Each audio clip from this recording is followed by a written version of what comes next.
делать это перед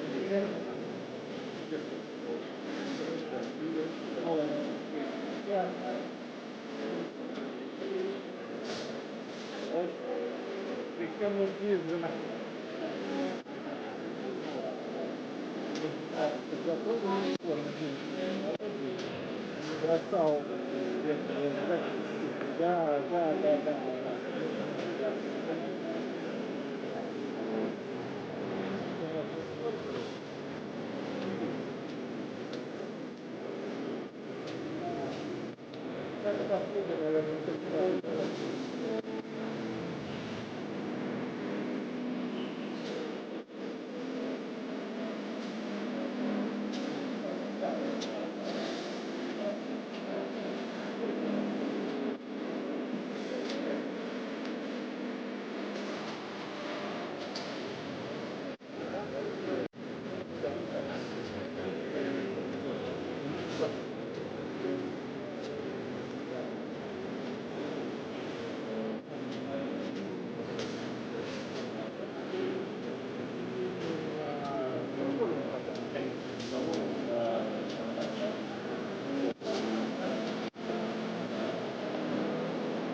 Сергей Владимирович думает,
это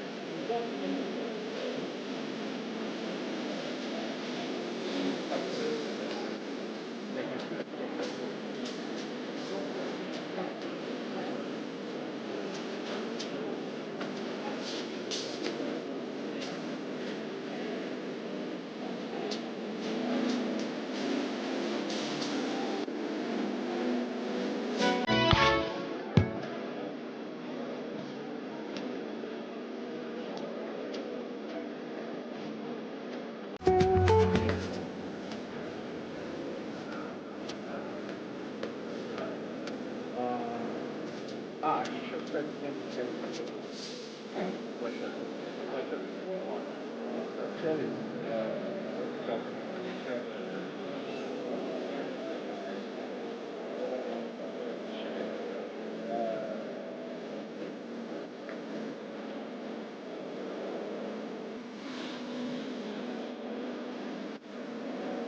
вот я сейчас пытаюсь ответить.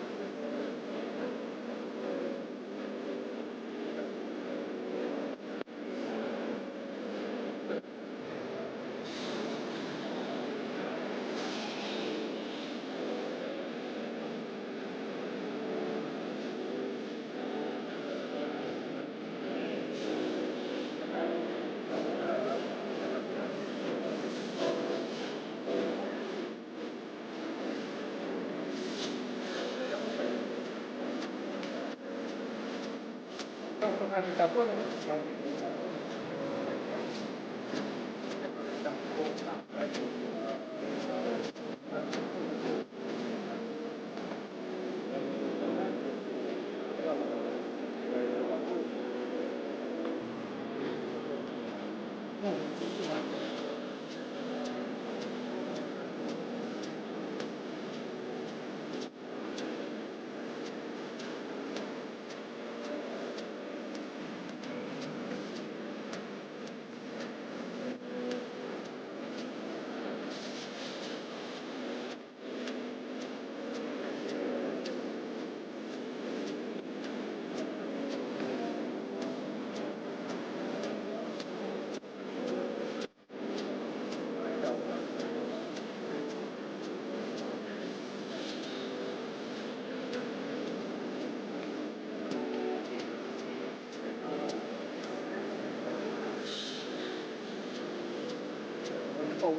Vladimir Putin.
Уважаемые дамы и господа, просим вас занять. Ladies and gentlemen, please take your seats and turn off your cell phones and flashes. The plenary session will start in several minutes.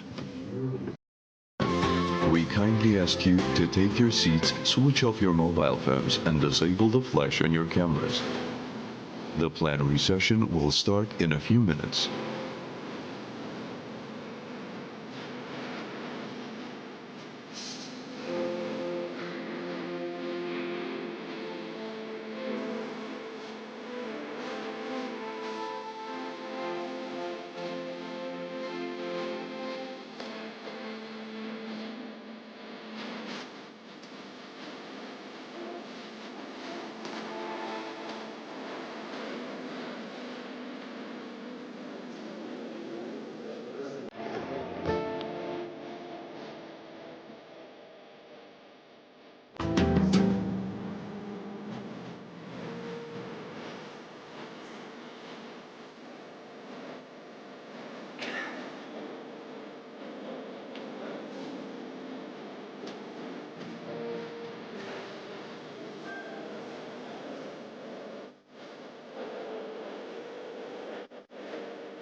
Уважаемые дамы и господа, просим вас занять свои места, отключить мобильные телефоны и вспышки фотокамер.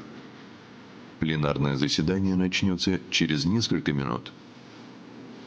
Dear ladies and gentlemen, we kindly ask you to take your seats, switch off your mobile phones, and disable the flash on your cameras. The plenary session will start in a few minutes.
Дамы и господа, просим вас занять свои места, отключить мобильные телефоны и вспышки фотокамер.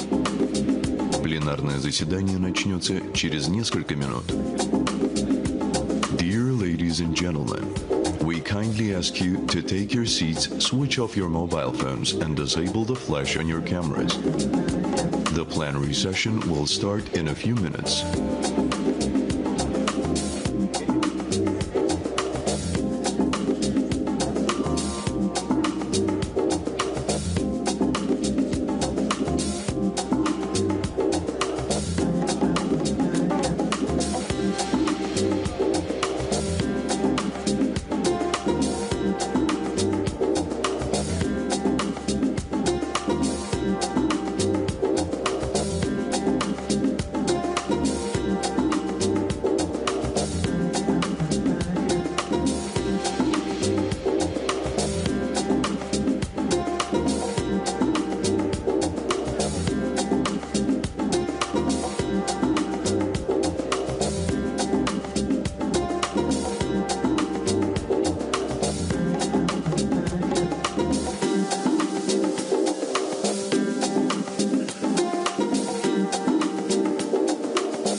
Уважаемые дамы и господа, просим вас занять свои места, отключить мобильные телефоны и вспышки фотокамер.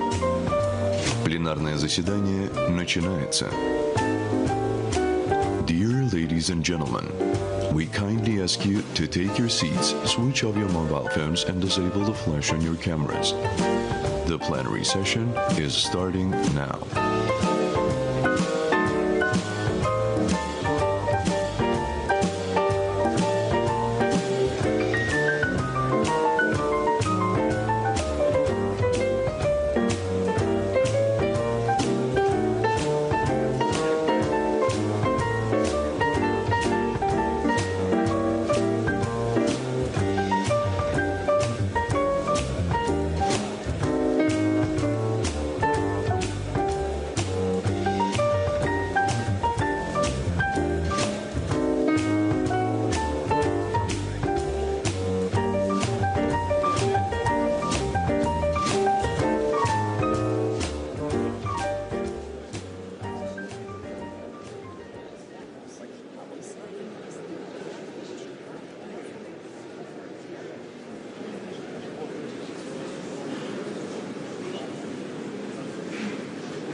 Природа. Nature is the greatest engineer. It uses resources wisely. By converting, renewing, it creates new life. We learn from nature, and not to subjugate it, but to shape the future together with it. Bioeconomy is the first stage in creating a nature-based technology sphere. Russia has enormous natural resources, vast arable land, a lot of fresh and clean water, energy, resources, and this is complemented by powerful scientific expertise in physics, chemistry, genetics, nature sustains life. Man should use its resources reasonably without upsetting the balance. In our country, since the 1960s, biotechnology is growing and developing, including the bioindustry. Right now, over 230 companies work in the field of bioeconomy. We have everything to take a strong position in the global bioindustry. The Future Technology Forum 2026 is a place where the legacy of the past meets achievements of present day and innovations of tomorrow. Here, scientists, engineers, and entrepreneurs create competitive, sovereign, and sustainable bioeconomy of the 21st century. The fourth Future Technology Forum, Bioeconomy for Humanity. Good afternoon, dear participants of the forum. Let's begin our meeting. My name is Dmitry Zauers. I'm Deputy Chairman of the Board of Gazprom Bank. I will be moderating our discussion today. I'll be introducing the speakers as we proceed. This is the fourth Future Technology Forum, and the forum has become a platform that helps develop the outlines of the future development of the country in the field of technology. Right now, this year, the topic of the forum is Bioeconomy for Humanity, and there are three factors that I would like to mention. More than 50 countries have approved their own national bioeconomy development programs that confirms the strategic importance of this area for the development of societies. Russia is the country number one in terms of its bioresources. That's about 17% of the world's, which is, of course, our unique competitive advantage that we need to tap as part of this drive. And speaking about the global market of biotechnologies, it's growing at a pace. It grows in tens of percent, and it is now estimated at more than $1.2 trillion, which opens up tremendous opportunities for Russia in terms of its participation in this race that will definitely define the future of various countries on the economic map of the world. The project that was approved in December of 2025 is, of course, a very important solution to unlock Russia's unique potential and ensure that we have supremacy in this field. Together with our wonderful speakers today, we will be discussing how we can reach these goals, what are the outlines of bioeconomy, and most importantly, we'll talk about the priorities and the various aspects of implementing the national project. But first of all, I would like to take this opportunity and use the biological method known as division and divide the word of bioeconomy into two, bio and economy. And it's clear that bio is about life and everything living, and that includes biotechnologies. But where does economy come into this? How we can produce huge economic effects using biotechnologies? How can we merge bio and the economy?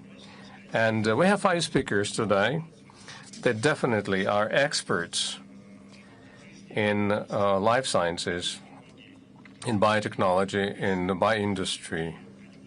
And they will be talking about the biological topic. And as someone with the banking experience, I'll be talking about the economy. And of course, I'll be trying to pull you into the discussion of the economy and the utility for the public, because that's how we are going to be able to amalgamate the two. And for all of the participants and for the speakers, I would like to provide a straightforward economic concept that everyone is aware of. It's called the cost of energy. And we know perfectly well that cost of energy affects all of us and every company. It affects the company's success. It's a great indicator. And by energy, we usually mean electrical energy, but biological energy is equally important for man. and it is measured in the same physical units, in calories. And if we are to look at the bioeconomy as a concept that would allow us to reduce the cost of biological calories, then, of course, that would mean that we will be able to secure our food security and will make us competitive globally, because the cheapness of calories will help us shape the future of the economy for years ahead. And this is something we're going to be discussing with our speakers today. And I would like to start, of course, with the Kurchatov Institute, which is not just the intellectual and technological center in a broad swath of areas, but it's also has a lot of programs in bioeconomy, and it is competing and combines the work of leading research institutions. And joining us today is the Doctor of Physics and Mathematics, a corresponding member of the Russian Academy of Science, and director of the Kurchatov Institute, Ms. Yulia Dyakova. They recently had a seminar in the run-up to this event. I attended it. It was really impressive by the talks given by the Kurchatov Institute's scientists. Please tell us about the key areas of research in bioeconomy that you are doing at the Kurchatov Institute. And, of course, I will ask you questions about the economy. One of the key areas where we have accumulated a lot of competences at your institute is genetics. And for us, genetics is a fundamental language that describes living systems. It's a builder set that allows you to process information and assemble various bioproducts and make bioresources. Can genetics, which seems very fundamental and basic, be and serve as an instrument for increasing economic effectiveness as you create biological products? You can probably touch upon that. Thank you very much, Dmitry. Good afternoon and good evening, dear guests of the forum. Indeed, this forum is quite important for us. It is important as a festive occasion, of course, but I would also answer one of the questions you've posed earlier. What is the relationship between bio and economy? Why are we talking about bioeconomy as the future? It is indeed the world that is around us, the world that we as mankind have built, that the world that we try to build in such a way that we copy from nature. But we are doing it primitively, coarsely, because we hadn't really researched well the principles underpinning the works of nature. And we've talked about nature-like technologies, nature-based technologies. And because we've copied things fairly crudely, the copies are not really that effective from the energy standpoint. It requires a lot of energy to be consumed. And wastage of energy is unavoidable because we are growing, we're consuming, and it's a quality of consumption that is important. Computers, for example, are the heat machines, unlike the brain, which is quite energy efficient. We are not using these principles, biological principles of energy conversions and biological principles of operation and functioning. Whenever we talk about bioeconomy, we talk about that as the first stage of developing the nature-like technosphere. The technosphere, the realm that will be based on the principles of nature itself.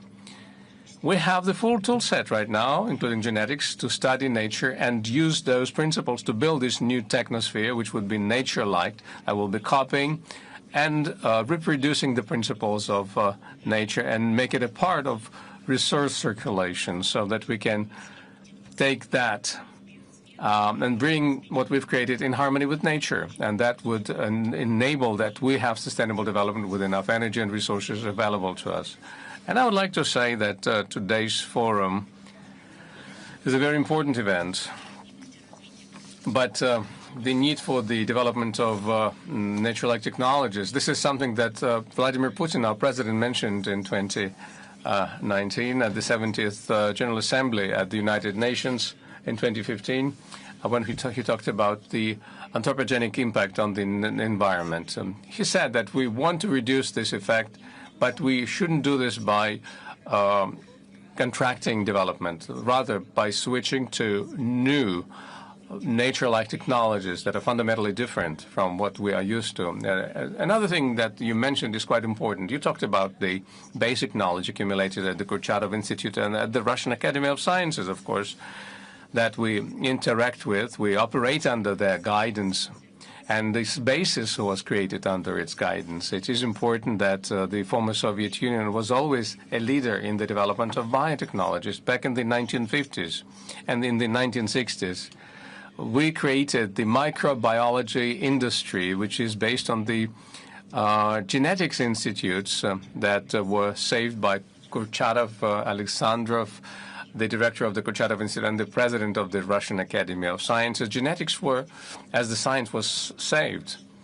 And that gave rise to Gosnyi Genetica, one of the research institutes in the field of genetics, and where we created the largest collection of microorganisms, the natural plants, that process that is around us, everything that's around us, converting matter into what we need. How? That's exactly how nature does it. So we've created this microbiological industry.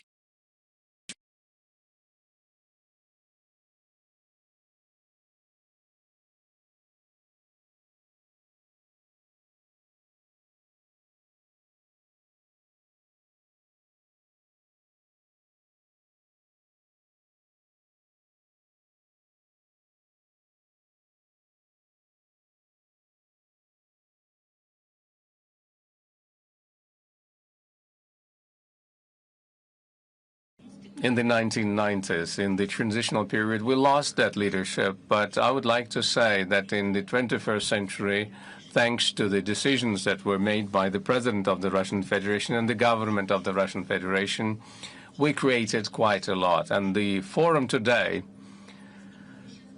is not something that emerged out of anything. We have a basis. It's the fundamental Soviet school and a lot of upside that we created in the 21st century. In the 10s of the 21st century, we started the development of nature-like technologies as announced by the president. And as a tool set for research and studies, we launched 2 federal scientific programs, the program for the development of genetic studies and synchrotron studies. The second one allows us to investigate at the level of atom how the nature operates, and the genetic studies program is something that allows us to look at the genome level. What is a genome? We can imagine an organism as a plant where everything works, our body parts, cells, protein, but the programming code of that is the genome, and that would define how the organism would function, whether it's a man or a fungus or a bacteria or everything else. The genome encodes the programming code that runs everything, and the synchro studies would allow us to observe all of that. These 2 programs were launched concurrently, which entailed a couple of important events that followed from that. Of course, we saw that the genetics were under oppression, and many of them had to leave. And when the genetics program was launched again in 2018, it was hard to do this without creating the 3 centers for genomic studies. We needed to have enough personnel. We needed to be sure that we can find enough young geneticists. But we have been able to resolve that problem. We now have thousands of young scientists, genome centers, scientific labs, universities, labs at the academic institutions, where we have fundamental schools and where we see a lot of transfer of knowledge to the younger generation. Most importantly, a new law was developed, the law on bioresource collections. We are the richest country in terms of these bioresource collections. As a library, they list all of the organisms that exist with different properties, and they are the foundation, the golden fund for the development of our bioeconomy. And there's a law on the state's information system using the state's database of genetic information that created the foundation that is quite stable for the development of our bioeconomy. As the next step, I would like to say that it is important to create the so-called bioeco settlements.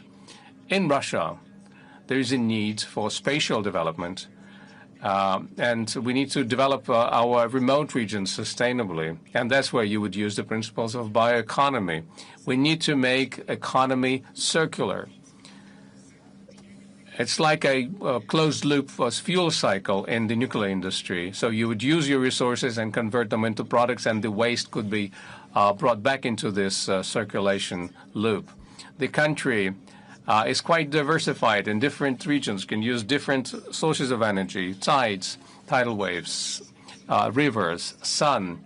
And using this diversification, we can create really innovative bioeco settlements. And I have to mention one more thing.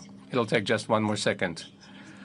We showed at the pavilion of the Kurchatov Institute that we brought from the Polytechnical Institute, or museum rather, that is going to reopen soon. In Crimea in 1985, we created a unique sun power plant that worked at the power capacity of 5 megawatts, given that all of the power plants in the world using sun that would generate now 21 megawatts. So these are the technologies that were created, and we have that so that we can use those bioeco settlements and develop these areas. Thank you very much for your answer. You've given us a lot of examples, and you mentioned that the technologies created by men may not always be efficient. And speaking about genetic information, the database is measured in exabytes, and it is hard to measure that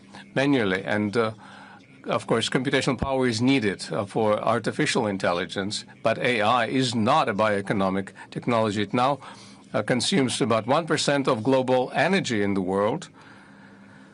And of course, that's comparable with how much Russia consumes every year. And of course, this is a new technology, but the effects have not yet been generated in bioeconomy. The question I would like to ask next is the question to Dmitry Linnik, who is in charge of the Vniev Nuclear Center and the Rosatom Corporation.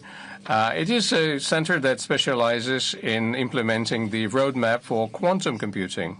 But you are using different technologies in addition to quantum ones. Can the technologies that you are involved in resolve two things: make AI more green, more energy efficient, more environmentally friendly, spend less energy, and at the same time be more computing? Thank you very much. Hello, dear participants and guests of the forum. Indeed, the technology for processing large volumes of data plays an important role in bioeconomy, and it affects all of the sectors of it, so starting from the manufacturing of food products and all the way to the high-tech medicine products. The analysis of high-density information sources that come from drones, satellites, and other sources allows us to optimize many processes and increase the effectiveness of production. Most importantly, it can improve the accuracy of our forecasts. Examples are abound as to where these technologies can be sought after. Take agriculture for one. Precision agriculture is very important. You analyze big data using spectral aerial imagery, and you can look at the health of plants, intensify basically tillage, and of course you can forecast your yields. And in nature use, analysis of a lot of data also plays an important role. And you would do this remote sensing, and that allows you to monitor what is going on in natural areas, including river resources, forestry resources, and you can also assess the effect of anthropogenic factors on the environment. And bioinformatics, we have big data, and big data is one of the finding elements because we can find different parallels in DNA. So Dmitry has rightfully said that one of the most efficient instruments to analyze such big data available to us is the technology of AI, artificial intelligence, and that'll be in particular artificial neural networks, but they are always, so to speak, hungry in terms of computation and energy consumption. I mean, this is kind of a global problem now, and the global scientific community sees solution in shifting towards a technology of the so-called hybrid computation, when, say, classical computation means complemented by more energy-efficient analogs, and they make more computations. So, as an example, we're looking into several architectures based on different physical principles, quantum, neuromorphic, and photon technologies. So Dmitry already mentioned several of those earlier today, and Rosatom has been quite successful in researching and development of this technology and building respective infrastructure. And today, at the exhibition, you could find more about this, but now I'd like to draw your attention to the following. A new technology, photon computation technology, and it brings us to something completely new. We have new ways of processing information, and here we're not looking into electronic waves, we're looking into light waves, and we can create something that is much more, well, it's a specialized device that is much better than what we used to have, and it consumes less energy, multifold. So, to back it up with some examples, I can give you an example. At the moment, on the platform of Physics and Mathematics Center, we, Rosatom, in cooperation with leading universities and academic institutes, are conducting a research in this field, and we have something to demonstrate. We have processes to show, and the first results are quite impressive.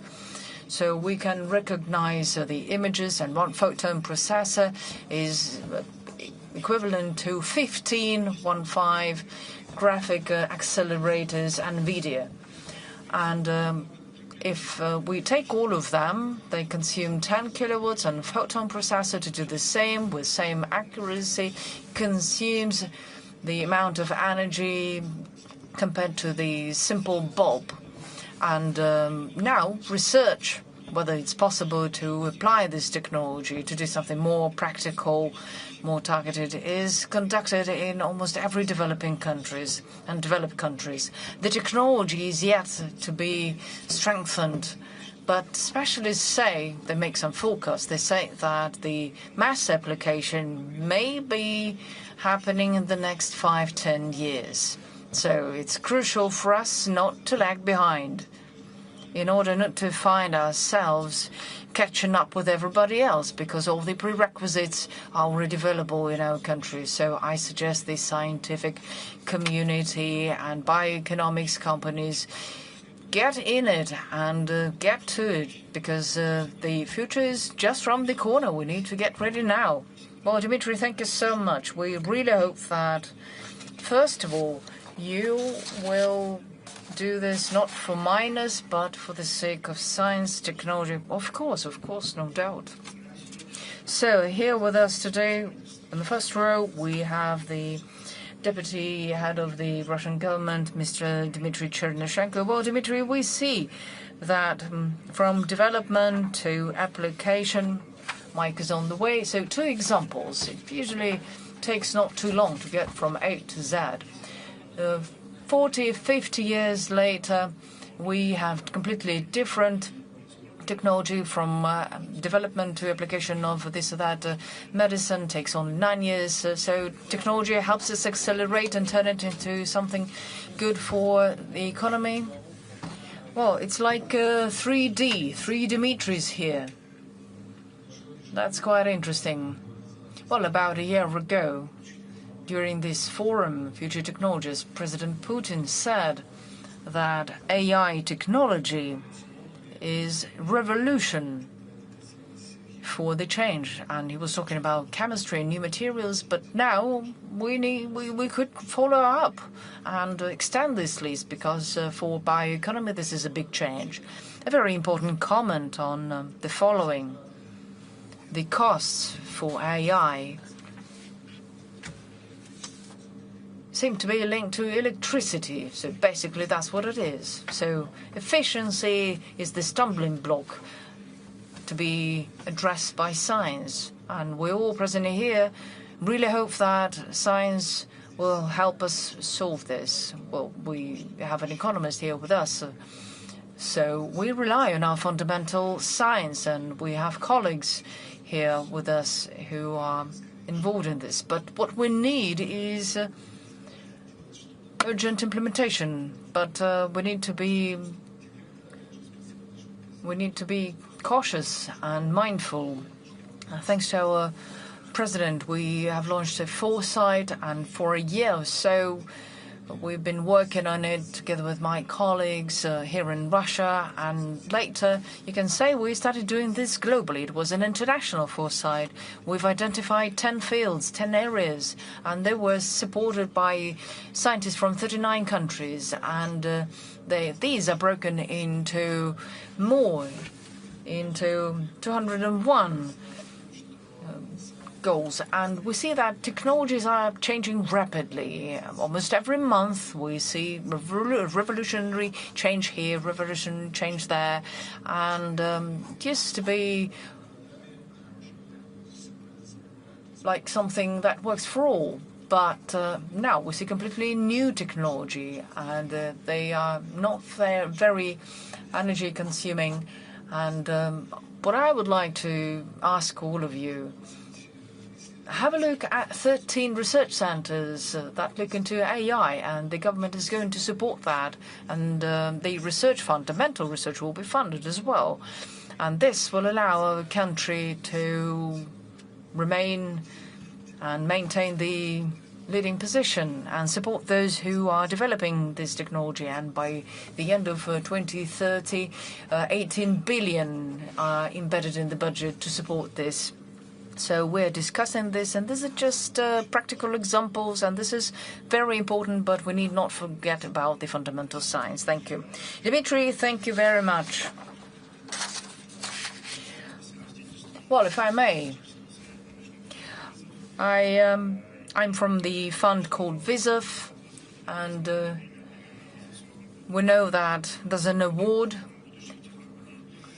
created upon the request of the president. So there was a question. No, actually, I wanted to make a comment. I'm a professional, so one small comment. The transistor was invented in 1949. In 1956, we got 3 Nobel Prizes, the 3 extraordinary engineers, and transistors started appearing on a mass level in 7 years, and so on and so forth. Well, thank you for your comment. Thank you. Well, I was scared that you were going to comment on something that I said. Right, so I was just talking about the national award from the fund called VISOF. So I'm happy to give floor to the laureate of the award in 2025, Vera Vil. She's the doctor in chemistry. She's from the Institute of Organic Chemistry. We know that genetics and processing information are very important for bioeconomy, but no doubt chemistry gives you a whole range of instruments, and everything that we consume, the polyethylene, food products, and what we eat, what we drink, all of this means a lot of chemical reactions prior to that. And we usually think that chemical reaction has to do something with waste. So can we turn chemistry green and have a waste-free production? Do tell us more about this. Well, thank you, Dmitry. You know, first of all, last year, indeed, I was honored and I became a recipient of this wonderful award, VISOF, and I'm grateful to all those people behind this award. That'll be Gazprom Bank and Rosatom Corporation, because such formats are so valuable, because they turn scientific achievements into something actual, real life, and this is very, very impressive, very inspiring for young people especially. Back to your question, the economic power of the government is about lengthy technological chains, so you can process a lot without much waste. left. So it's not only about hydrocarbons, it's not only about oil and gas, it's about agriculture, it's about everything else.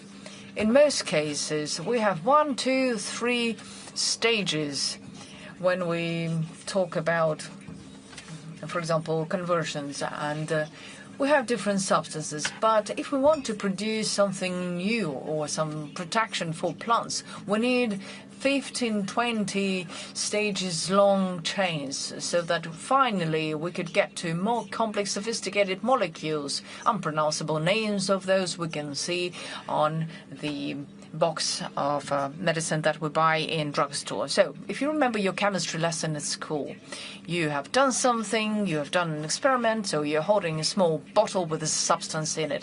But on the table you have more small bottles with some agents in them that you have used in the process. So for the chemical entity, these small bottles turn into dozens of tons of waste that needs to be processed and utilized. So what do? If we think about waste management, if we look into how can we get rid of this waste, what do we do with it? Russian Academy of Sciences and institutes are looking, and they have been looking into this for years. They've been looking into waste-free process. For example, in our lab, in the Organic Institute, we are developing protection for plants, and we're looking into more functional processes. So this is very relevant. This is really important. So all of us present here, I'm sure we all have breakfast, lunch and dinner, and we want to have good quality products. But different insects and other organisms want to eat the same thing as we do. So these pathogenic organisms and insects, they mutate rapidly. So we don't have protection from that. So in order to preserve and maintain food safety and security, we need to have a whole range of instruments in our hands. So what can we do to protect ourselves from pathogenic organisms, genetics or other bioprocesses and other means of protection, so that we could attack, so to speak, different vulnerable targets of these organisms. So in our work we focus on green technology and in the process of chemical reactions to avoid waste, redundant waste, we replace material agents with renewable, for example, the electric current or some other means. So thus we get rid of unwanted waste. So nowadays chemical methods help produce good connections and mixtures, which improves the efficiency of economics and makes the chemistry more stable. So on part of chemical institutes, we suggest we include this slow waste production in the project of the bioeconomy. Okay, well, thank you very much. Actually, I have a news. Actually, Vera is getting married in 2 days. So I would like to wish all the best to the new family and have great results in what you do professionally. I understand your future husband is a chemist too. You know, chemistry connects people. So now we know that, and businessmen usually like to talk about it, industry may be really efficient or environmentally friendly, but some say this is a contradiction. But we've just heard what Viris was talking about, so it's not true. It can work both ways. So I would like to give floor to the chairman of Norkelm Holding, Vladimir Dmitriev. So you represent the large-scale production. So do you think it is possible to kill 2 birds with 1 stone, make it good, useful and waste-free, and so it would do something good for bioeconomy? I know what you're producing, so I'm sure that colleagues would love to learn more, but please stick to the timeline that you have. Dmitry, thank you so much. Thank you for this opportunity to say a few words at such a respectable event. Norcem is a great company, so we are developing and we run large-scale entities, and we are producing dozens of thousands of tons, and we sell it in Russia and outside Russia. So we haven't started from scratch. And our leader is the National Institute named after Kurchatov, and in store they have thousands of different stamps, organisms, cells, cultures, you name it. And the competencies that Kurchatov Institute has, it's unbelievable. This is the really true global level. So very briefly, I'd like to tell you what Norcem is doing today to develop this heritage and how we apply it on a daily basis. 30 years ago, on the basis of a branch of sub-branch in Saratov, we have founded a company called Bioeconomy, and together with Kurchatov Institute specialists, we have developed a very unique stamp, biocatalyst, and the respective technology for different polymers.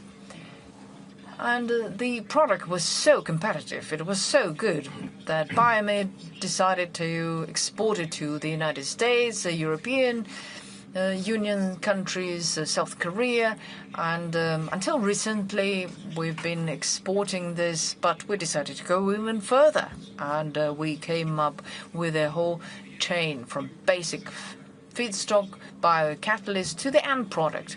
That'll be acrylic polymers. And now they are being used in different fields, in different industries, for example, in oil and gas, mining industry, water treatment, and pulp and paper industry, so on and so forth. So allow me to focus on two examples in two industries. Number one, oil and gas. Let's take oil. For example, anion polyacrylamide is improve the hard to recover reserves. The yields are quite high now, and 70% are now on stage 3 and 4. That's in terms of exploration of the field, without any technological interventions, without special chemical substances. So it's not possible to move any further without something else. So our biopolymer is improving the extraction ratio. And actually, we can extract more oil, 20% more. And in the near future, it may give Russian production of oil hundreds of millions of extra oil. And this technology is of interest for many Russian oil and gas companies. And we have developed a whole range of support measures. The government has developed it, and our input in this very important project is new entity in Saratov. That's 60,000 tons capacity, and the budget is 7 billion rubles. So this should do it and cover the need for what they need to do. So that's about the technological independence and sovereignty of our country. Then next, our catenoid polyacrylamide. So it's about water treatment. Well, the role of pure water, clean water in our lives, I mean, no need to talk about that. But the biggest and largest water company in the world, probably, they are treating 1.2 billion cubic meters of water per year. So they have treatment facilities, and we are working with them. We think that it's huge responsibility, but at the same time, this is about the quality of our bioproduct, and the level is really high. It's a global level. And the production of these products are based on the biocatalysis principle. In regular chemistry, to convert one substance into another, you use catalysts, inorganic ones. And now you've delved deep into chemistry, but I'll be very brief. And that's wonderful. So you would use catalysts. And you would, of course, consume a lot of energy. And you need a lot of pressure. And then you generate waste, which are quite toxic. And biocatalysts, they can replace enzymes. And so the reaction would be at a room temperature in a comfortable ambient environment without almost any waste generated. And so when we produce acrylamide, we would need 3 times less energy to produce your output. That's very elegant. It's a technology that amalgamates several cities in the production chain. Saratov, Perm, Nizhny Novgorod are included. And of course, our products are eyed by the producers of acryl polymers. We were recently approached by a company from the Southeast Asia region. They suggested we create a joint production facility, and we want this joint plant to be created in Russia. Thank you. I would also like to say that our colleagues were able to use catalysts to produce what they need. And of course, when you have a large chemical facility that does 2 of those things that are good for the nature, that's just wonderful. And we are now building the chains that would use information technologies, chemistry, production chains for the production of green products. And we do realize how important it is to use bioeconomy and how helpful it is to mankind. How does man help bioeconomy? And of course, it is clear that you cannot build the new economy without people. And of course, we need to move on to universities and research centers. And of course, they will drive the development of projects like this. And I have to mention the federal projects run by the Ministry for Science and Higher Agriculture. There is this Priority 2030 program. And we are one of the partners. There are more than 3,000 projects that have been looked at. And about 1/3 of them are associated directly with biotechnologies. We are joined by Valery Falkov, the Minister for Science and Higher Education. And Mr. Falkov, the Priority 2030 project is transformative for the entire university community. All universities want to look good at this. And, of course, they have to implement their own projects as part of this. How do universities cope with the objective of driving forward technological leadership to drive the economy? Thank you very much, Dmitry. I would also add 2 large projects to what you've just mentioned, the ones we do with the Russian Academy of Sciences. That's the research centers of the world class. And that's the project that has been run for 7 years plus. And we started back in 2018. And there have been special grants from the Presidium of the Russian Academy of Sciences allocated. And we have been running projects together with them. Speaking about the flagship higher education project, the Priority 2031, I would like to draw attention to this. When the program was launched in 2021, we implemented the first 4 years, and at the end of these 4 years, we transformed them to feed the goals of technological leadership guided by our president. And of course, that's what the many institutes and universities will be guided by. And of course, this is very much needed. What we've added to those traditional indicators, the unified set exam indicators and other ones, the indication of the technological leadership index, which includes 4 indicators: the size of the research and development work done by universities; number 2, the sale of intellectual property and the returns from that; and of course, revenue from transferring intellectual property and the ability to manage it. And finally, we started looking at the amount of money generated for the universities, but also beyond that. We started looking at how much companies created by universities can generate. That's the first change that everyone was feeling at the university. I would like to thank you, Dmitry, for being one of our strategic partners. You were very actively involved in this. Another important point, we've started to look at this from a different angle, thanks to scientific expertise done by the Science Academy.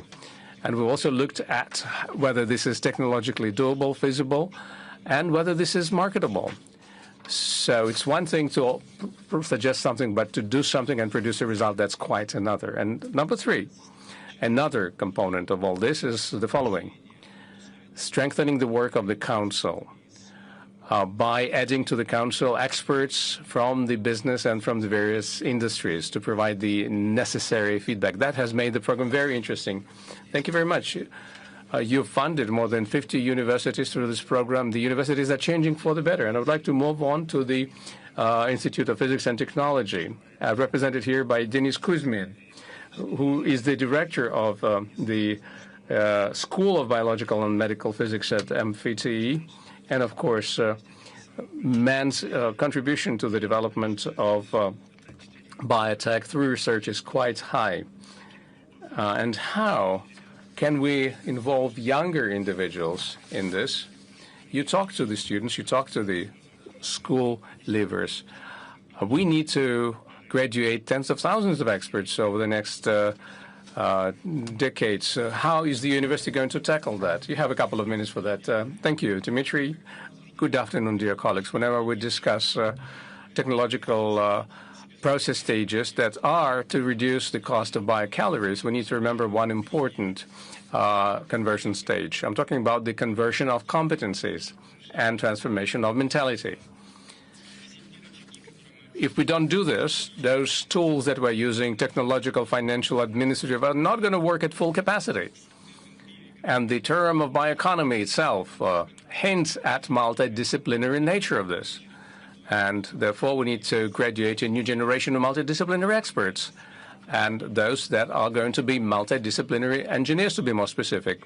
This is what is sought after by the industry, and that meets the expectations of the government.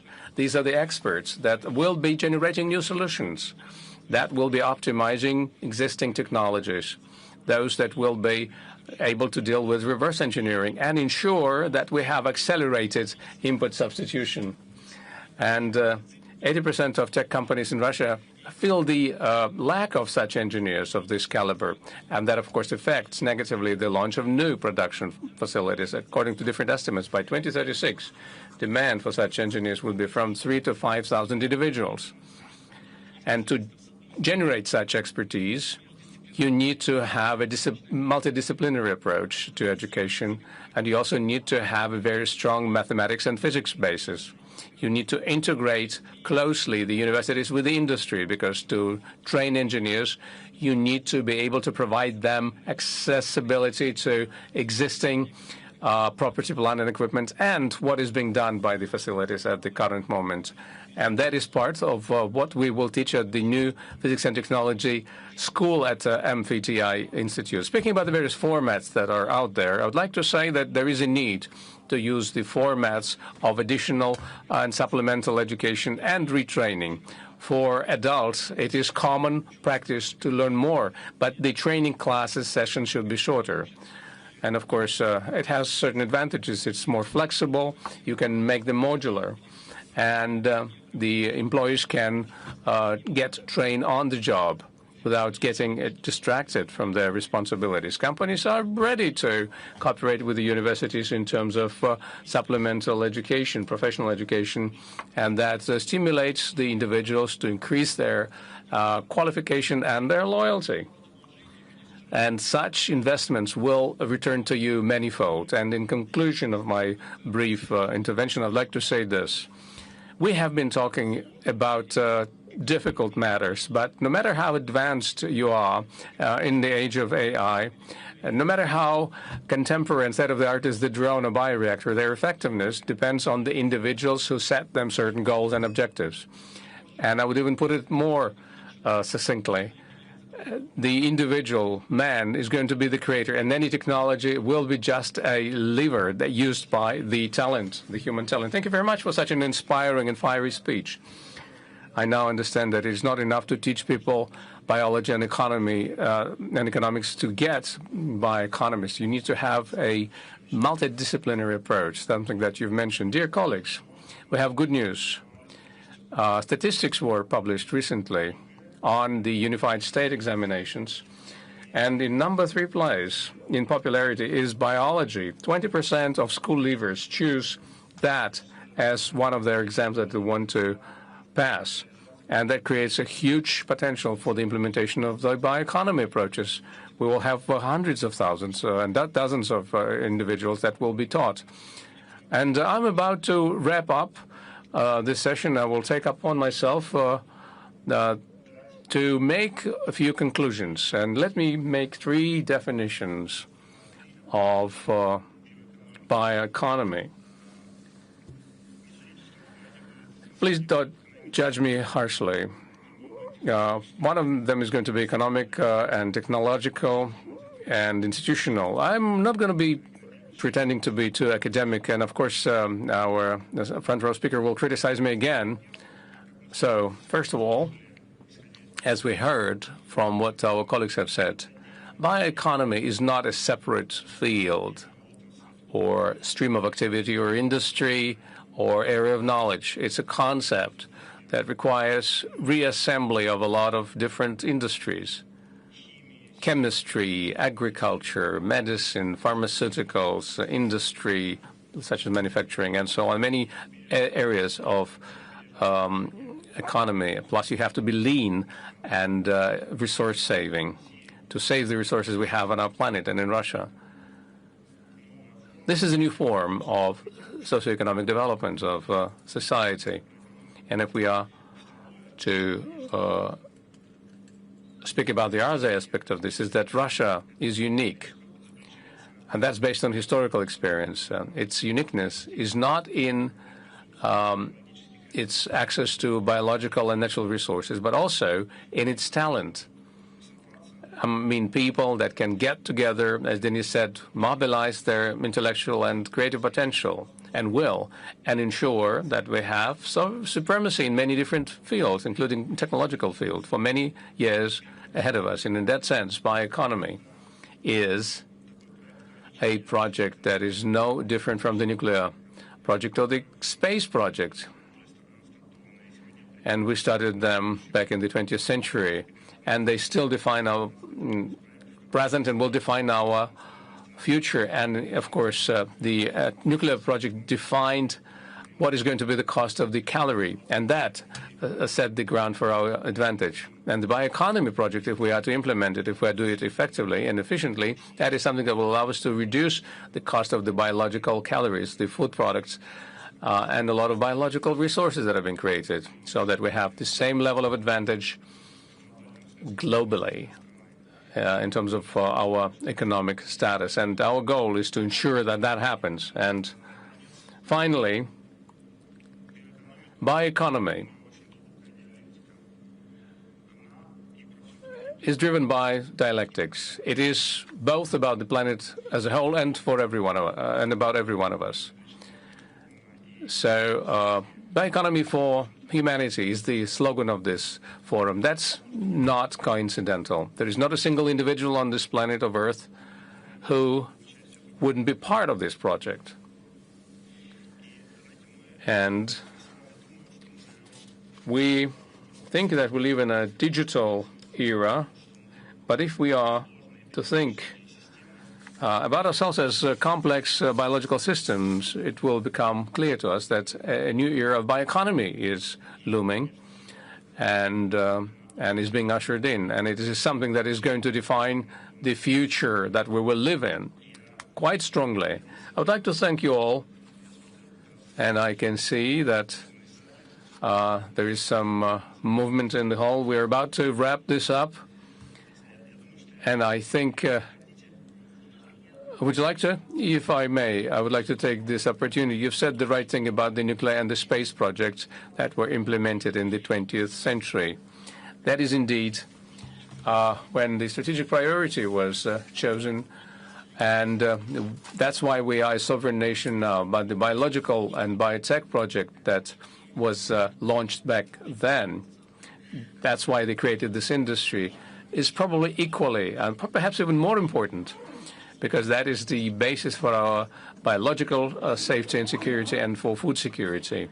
And although we are sovereign in terms of our nuclear weapons, biological safety becomes very important, comes to the forefront, because bioeconomy is, of course, about economy, it's about business, about energy, but first of all, it's strategically important in terms of our security. And here, technological leadership is a direct imperative to ensure that we maintain our sovereignty as a nation. Thank you so much for this edition. And I think we have time for one question.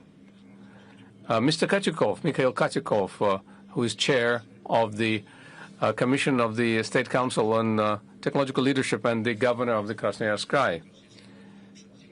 If you can briefly say it, what would be the recommendation to the heads of regions to take bioeconomy in their strategies in just one phrase?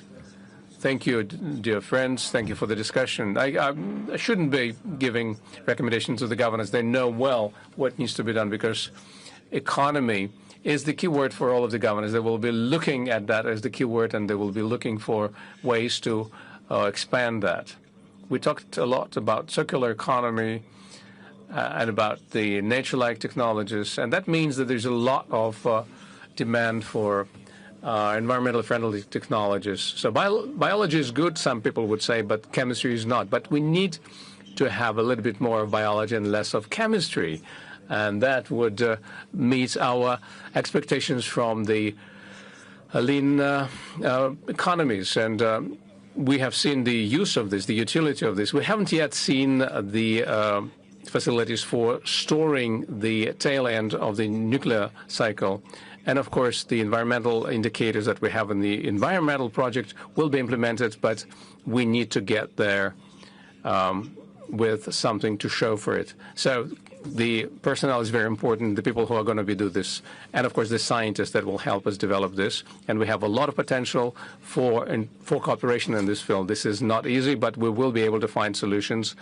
And we could take a solution in one region, the source materials in another, and the customer could be in another. But we'll be able to cope with all of the logistical problems so that we could create an added value product to move forward. And that is the prerequisite of the high-tech technology and economy. Thank you.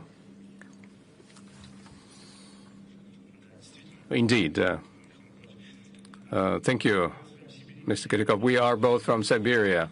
I remember from history books that Siberia was once named an area of risky agriculture, but I know that using precision agriculture and high technology and UAVs, we can improve the effectiveness of agriculture and the use of other natural resources. Dear colleagues, indeed, we've touched upon the issue of security. Yulia briefly talked about this. We haven't fully expounded on this. Biotechnologies, as any technology, provides us with a lot of opportunities, but also that can pose serious threats that is applicable to the lives of people. And may I ask you a very quick set of questions about this? Maybe someone from the front row would want to speak to this. You want Mikhail Kovalchuk to speak about this?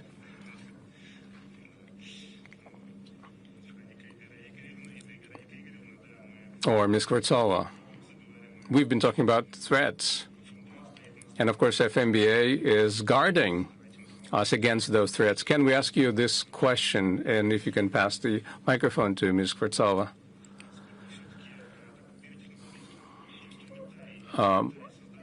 Biotechnologies are creating very important tools, and we eat things, we drink water. How does this all impact us?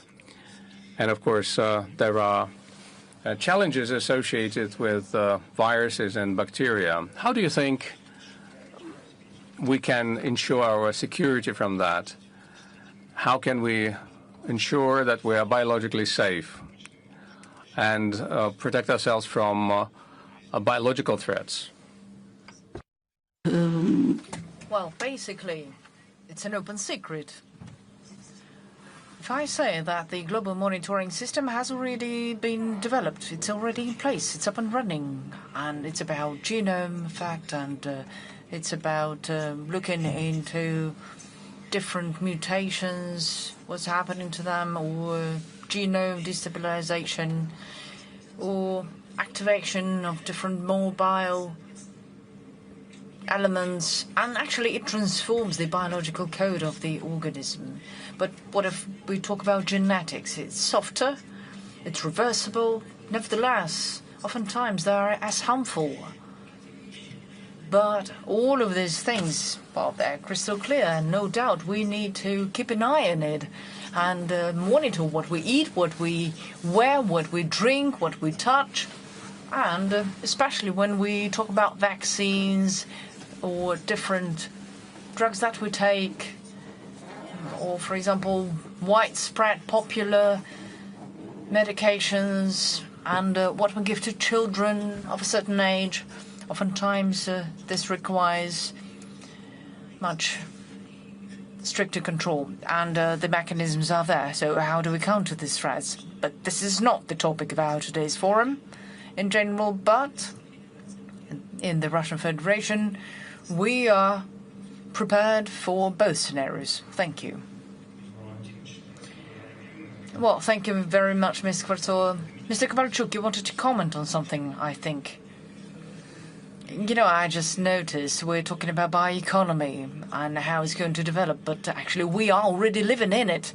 You walk into a shop, you buy, for example, bread or confectionery or something else. Actually, we're talking about living organs or yeast. They're made of it. You buy yogurt or kefir or something else, or cottage cheese. We're talking about, for example, beer or something stronger. Every liquid is made of yeast and other living organisms. So our food safety, what my colleague was just talking about, depends on the things, on things like bacteria, and I mean, they've always been there, and they've always guaranteed our safety. So we need to quickly restore the balance that we used to have. So we need to be mindful of that. And control, as Veronica said, I think is subject for another discussion. Not here. Thank you. Thank you so much, Mr. Kovalchuk. So, dear colleagues, let's call it a day. This is the end of our session, but we're getting to the most important part of our event. And I would like to invite to the stage the main guest of the Forum of Future Technologies, the President of the Russian Federation, President Putin.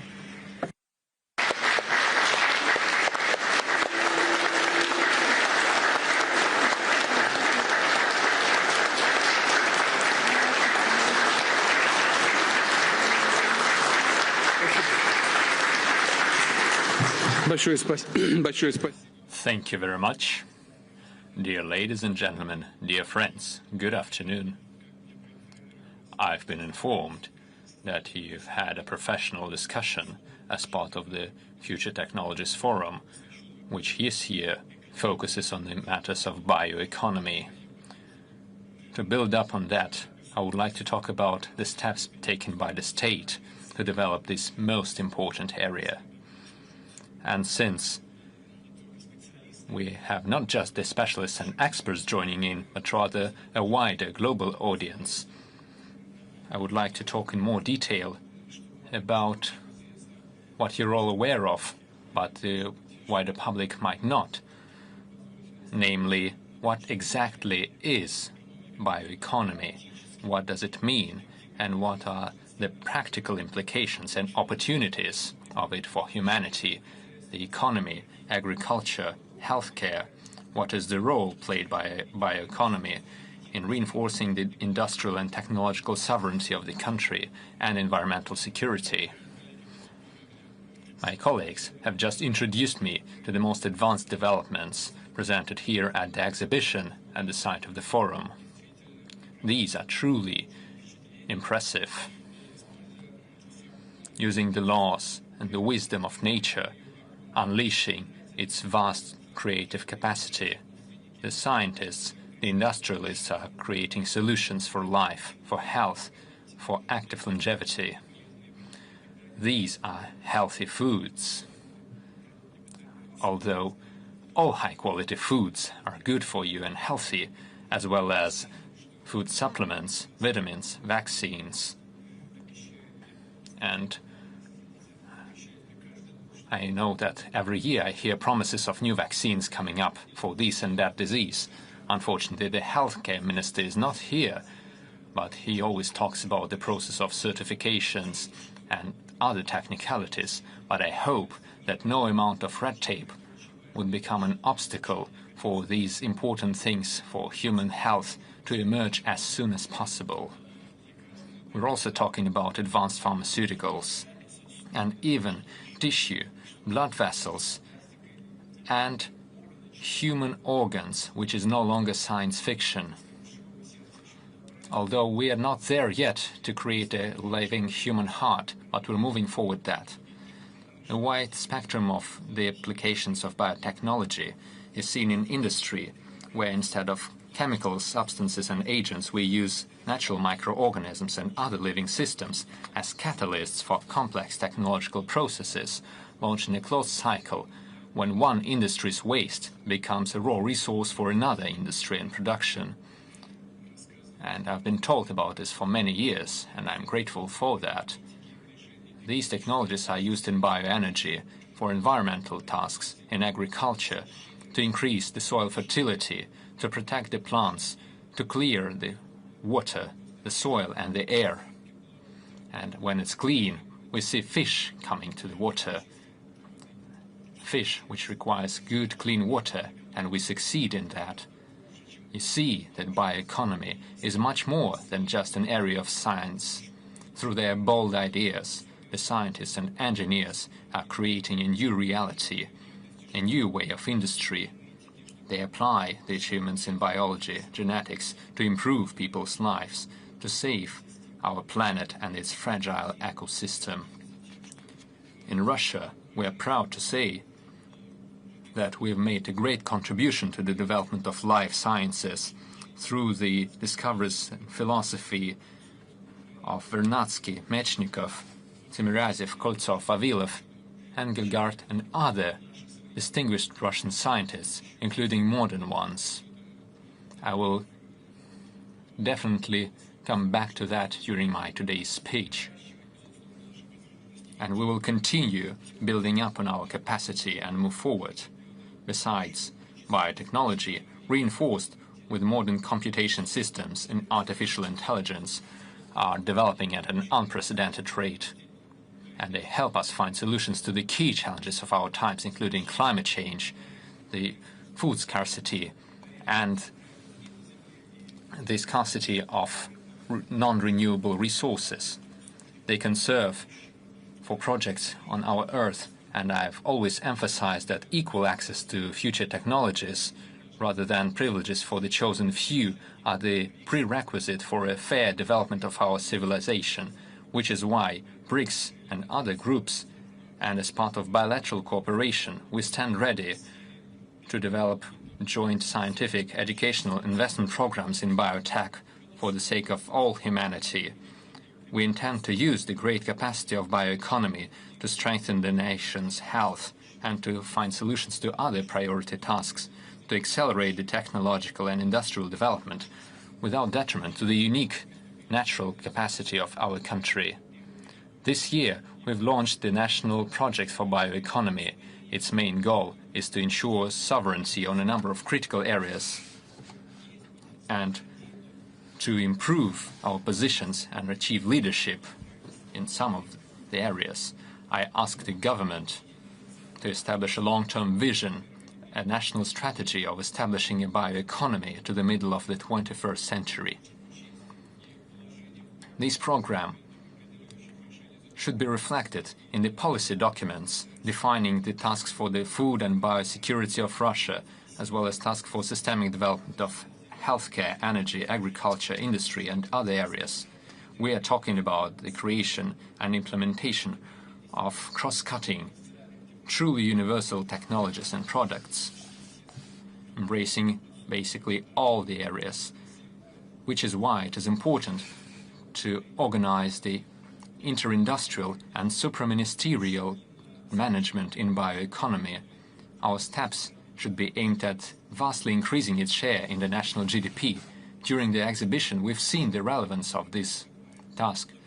The people from different areas are all talking about the same common goals. And this means we need to build up the financement for the national project and for any events and activities in the area of bioindustry. The main focus should be on the drawing of non-budgetary assets. We need to remove the obstacles for the involvement of businesses in the establishment of bioeconomy.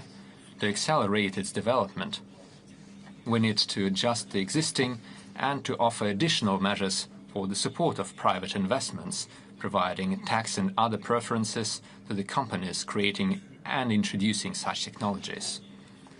These tools, as well as others, are meant to work at all the stages, from research and development to the launch of advanced solutions and competitive products based on biotechnology, in order to make sure that the Russian biotech companies can carry out their long-term plans and get a faster return on investment.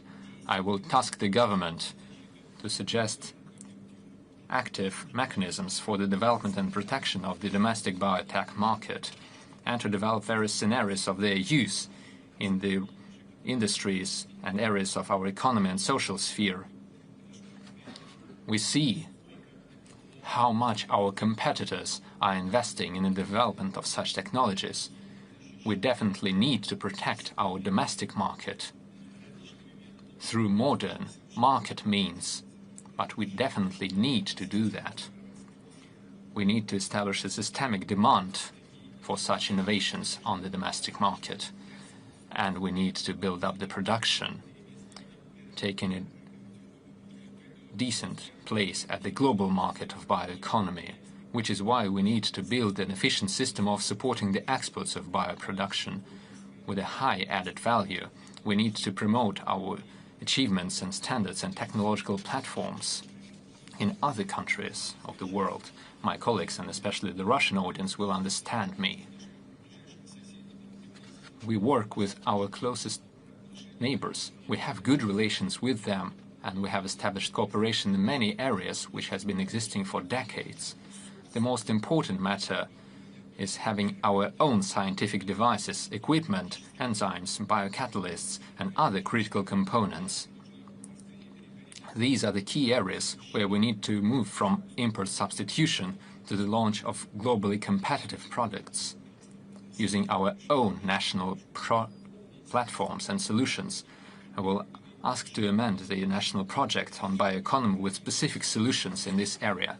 Dear friends, in order to ensure accelerated bioeconomic development, we need a modern legislative and legal framework and a system of standards and rules for market access for biotech solutions.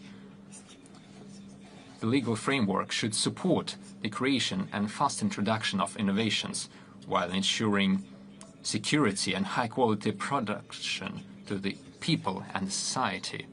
Let me emphasize that this goes true for all the areas, from biopolymers for packaging to the artificially created organs and tissues. It is all important. We need to establish clear ethical borders of the use of biotechnology in order to prevent the potential threats to the health and life of the people. We also need to ensure the safety of people's personal data. But let me repeat, like in any other advanced area, we need to create conditions for scientific breakthrough.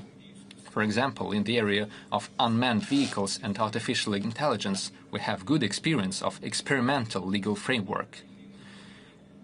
I suggest using the same experimental legal frameworks for life sciences, establishing platforms for the testing and development of controlled biotechnologies. We could use our innovative scientific and technological centers for that, including the well-known Sirius Federal Territory in Russia. I will also ask the Russian Science Foundation to provide the Evgeny Velykov grants to fund new solutions for the agricultural sector, biotechnological production, pharmaceuticals, healthcare and other industries. Such technologies should be developed with the use of biocomputations and artificial intelligence. Dear friends, I would like to invite the scientific teams to take an active participation in the competition of the Russian Science Foundation. Its winners will have an opportunity within 5 years to get up to 500 million rubles of financement from the state with co-financement from the leading Russian companies to fund their projects. We also employ the scientific infrastructure of the mega science class to create new biotechnology. This year, in Koltsov, in Novosibirsk, we're launching the Siberian circular photon source, and soon it will reach full capacity. In 2027, I believe, our scientists will gain access to this work. We stand ready to carry out international scientific programs for life sciences, biology, medicine and pharmaceutics using this platform in Siberia. It's important to make sure that the scientific and bioeconomic research are not just fundamental. We need to apply this research in order to build up the economical and technological capacity of the regions, in order to develop the vast territory of Russia. For example, in the northwest of the country, we need to establish the processing of the lumber and timber products. In the Far East, we need bioproduce based on the aquatic resources. In Siberia and in the south of Russia, we need the processing of our grains.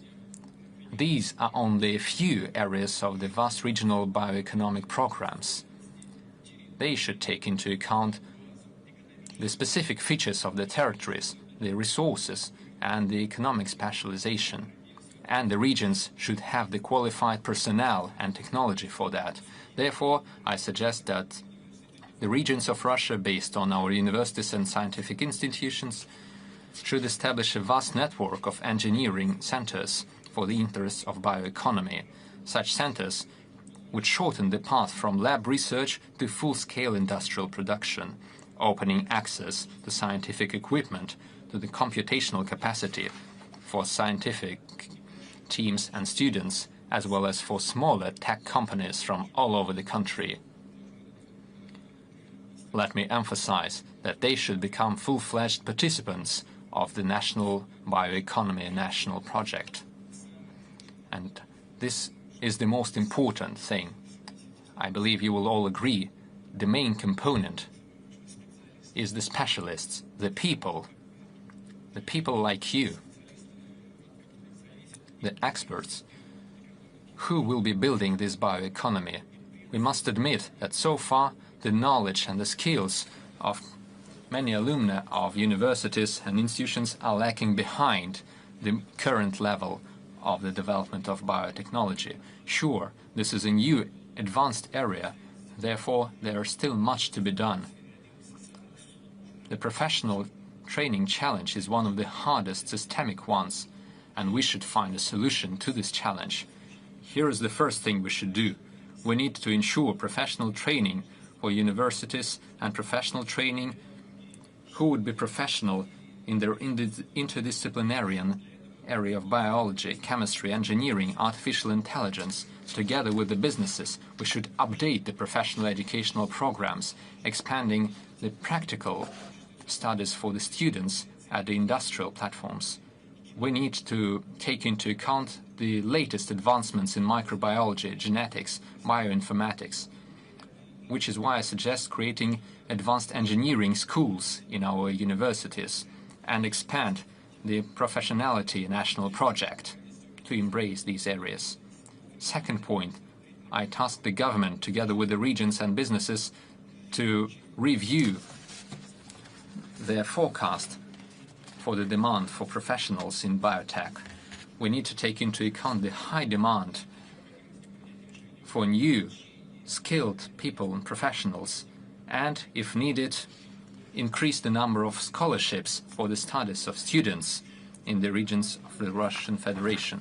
Third point, we need to work with the school pupils.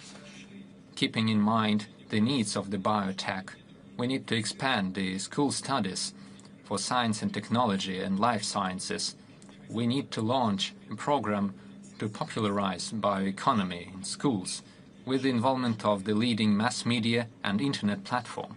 The earlier the people learn about this area, the better. This is a very complex, complicated area of research. I would like to use this opportunity to thank the Russian biotech companies, scientists, philanthropists, enthusiasts for their educational activities. We need to keep working in this area, opening new horizons and professional pathways for the youth, for the new generations, for all the citizens. This, so to speak, propaganda is very important in a positive sense, but it should be timely. Dear friends, at this forum, we always talk about new areas and developments that define the future of humanity. Achievements in biology, genetics, other life sciences are called technologies of the 21st century, and this name is justified. With the IT industry and artificial intelligence, they are transforming economy and science and society, creating opportunities for millions of people. I suggest that the next forum should focus on the creation and implementation of digital platforms in our lives. Even now, they serve to implement scientific projects. They bring together a master, an entrepreneur from a small town with its clients from the cities. They let the people to control and manage their housing estates, villages, and entire regions. These systems analyze medical research in the shortest term, helping the doctors save people's lives. And these are only a few areas of the platform economy. And Moscow has good progress in this area. We recently discussed this. For example, a person calls an ambulance, and while it moves to the patient, the doctor's screen has the entire medical files. The doctor already knows what the ambulance has to take and what has to be done in order to save a life. And this is only one example of these new advanced platform solutions.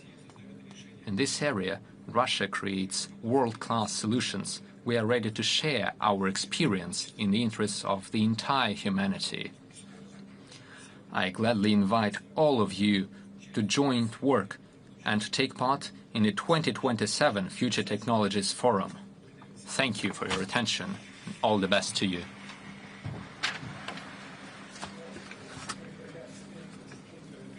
And I believe I will see some of the colleagues now to continue our discussion. Thank you.